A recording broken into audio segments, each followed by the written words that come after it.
Pendant la majorité de l'histoire de l'humanité, les hommes ont dû se battre, que ce soit littéralement face à des armées ennemies ou figurativement dans des boulots manuels et difficiles. Tout ça pour dire qu'autrefois, les hommes étaient forts, compétents et motivés.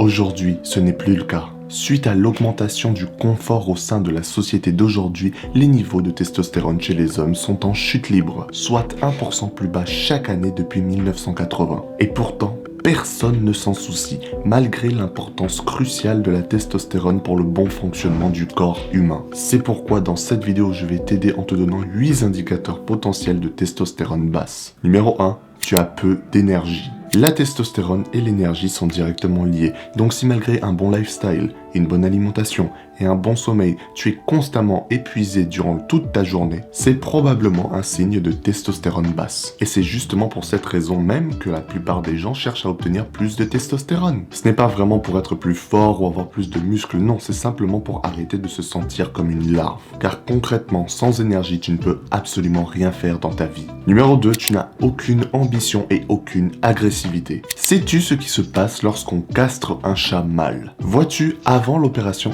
ce dernier est territorial, énergique et agressif. Il veut explorer son environnement. Cependant, après l'opération, il devient docile. Il est constamment fatigué et veut tout le temps faire la sieste. Beaucoup d'hommes aujourd'hui sont exactement comme des chats castrés. Ils n'ont aucune ambition, aucune agressivité et préfèrent silencieusement accepter leur position même si cette dernière est complètement nulle à chier. Cependant, il existe une minorité d'hommes qui n'ont pas ce genre de problème et qui donc dominent le reste des hommes dans le jeu de la vie. Car contrairement à ce qu'on aurait pu te raconter, l'agressivité n'est pas forcément une mauvaise chose. Lorsqu'elle est contrôlée, c'est une source d'énergie incroyable qui peut te permettre d'affronter l'adversité et les problèmes de manière directe et précise. Et comme l'a si bien dit Jordan Peterson, un homme inoffensif n'est pas un homme bon.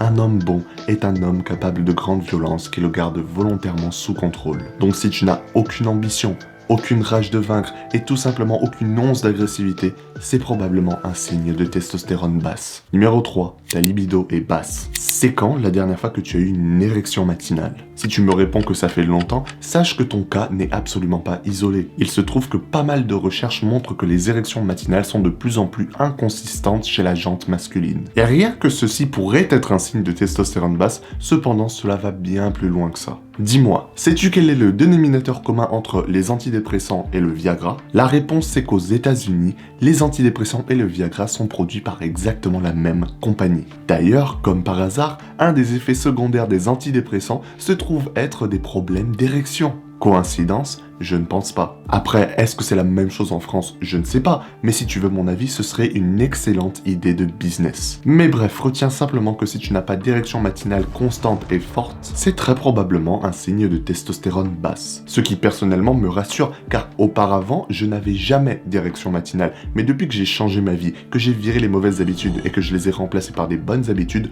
j'en ai constamment. Au point où ces dernières me réveillent parfois la nuit. Donc toi aussi, essaie de mettre en place des bonnes habitudes afin d'atteindre ce niveau. Numéro 4, tu as des changements d'humeur. Vois-tu, la testostérone a un impact direct sur ton humeur. Tout comme celle-ci peut te rendre agressif et compétitif en grande quantité, un manque de testostérone pourrait être la cause d'un sentiment de vide, de manque de confiance en soi ou encore de dépression. Vois-tu, des études montrent que les personnes qui souffrent de dépression ont des niveaux de testostérone plus bas que les autres, tandis que les hommes qui sont constamment motivés, énergiques et qui ont la rage de vaincre ont des niveaux de testostérone plus élevés que les autres. Mais aujourd'hui, plutôt que de changer leurs mauvaises habitudes et d'introduire des bonnes habitudes dans leur vie, les gens préfèrent prendre la solution de la facilité, avaler une pilule et glisser les problèmes sous le tapis. Et si t'as écouté mon point précédent, on sait tous où ça va mener. Numéro 5, tu souffres d'insomnie. La testostérone a aussi pour effet la régulation du sommeil. Du coup, lorsque tes niveaux de testostérone sont bas, l'insomnie peut subvenir. Cependant, c'est extrêmement problématique parce que la testostérone est justement générée lors de ton sommeil. Tu te retrouves alors piégé dans un cercle vicieux où le manque de testostérone détruit ton sommeil et ton manque de sommeil détruit ta testostérone. Cependant, il est plus probable que si tu dors mal en ce moment, ce n'est pas à cause de ta testostérone, mais à cause de tes habitudes de merde. Je parle bien sûr de tout le temps passer des heures et des heures sur ton téléphone,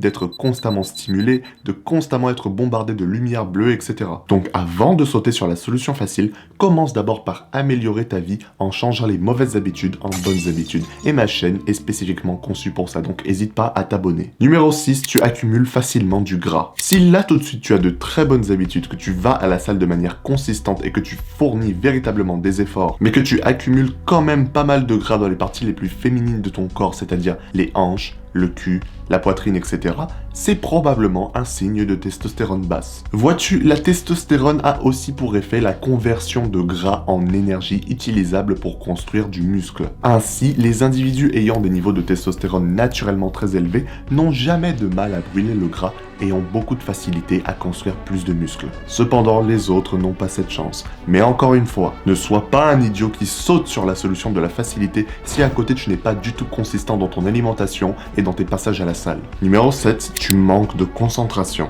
Il se trouve que la testostérone a un impact direct sur beaucoup de fonctions cognitives, si bien que les personnes ayant des taux de testostérone plus bas que la moyenne ont plus de chances de souffrir dans le futur de démence. Donc si aujourd'hui tu as beaucoup de mal à te concentrer sur des tâches extrêmement simples, ou que comme moi plus jeune, tu oublies constamment où tu as mis ton stylo alors que ce dernier est littéralement dans ta main, il est très probable que ce soit soit lié à ta testostérone, soit lié au fait que tu as passé l'intégralité de ta vie à cramer ton cerveau à coups de stimulation constante. Mais peu importe la cause, tu devrais améliorer tes habitudes quotidiennes et arrêter de scroller pendant des heures comme un teubé si tu tiens véritablement à ton cerveau. Enfin, numéro 8, le travail difficile est désagréable. Repense un instant aux choses difficiles que tu as faites récemment. Par exemple, si tu as étudié pour un examen difficile ou si tu es allé à la salle de manière consistante. Pense-y et dis-moi exactement comment tu te sens lorsque tu fais ces activités. Est-ce que tu te sens mal ? Inconfortable, épuisé, ou bien est-ce que tu te sens bien? La raison pour laquelle je pose cette question, c'est parce qu'un des effets surprenants de la testostérone, c'est qu'elle peut faire en sorte que les efforts soient agréables. Tu te sens bien quand tu galères à la salle parce qu'au fond tu sais que c'est une bonne chose, que ça va te rendre plus fort. Mais malheureusement, très peu de gens sont comme ça. La majorité vivent dans un confort perpétuel si bien que le moindre effort paraît comme une torture pour eux. Donc si là tout de suite tu as un très bon lifestyle, des très bonnes habitudes, mais que malgré tout tes efforts semblent désagréables, il est possible que ce soit directement lié à ta testostérone. Cependant, bonne nouvelle, j'ai une vidéo spécifiquement conçue pour toi pour t'aider à augmenter tes niveaux de testostérone naturellement. Donc après cette vidéo, n'hésite pas à aller la regarder. Mais dans tous les cas, si t'as aimé cette vidéo, n'hésite pas à t'abonner, ça fait énormément plaisir. Sur ce, continue d'avancer, jusqu'à ce que tes ennemis soient détruits.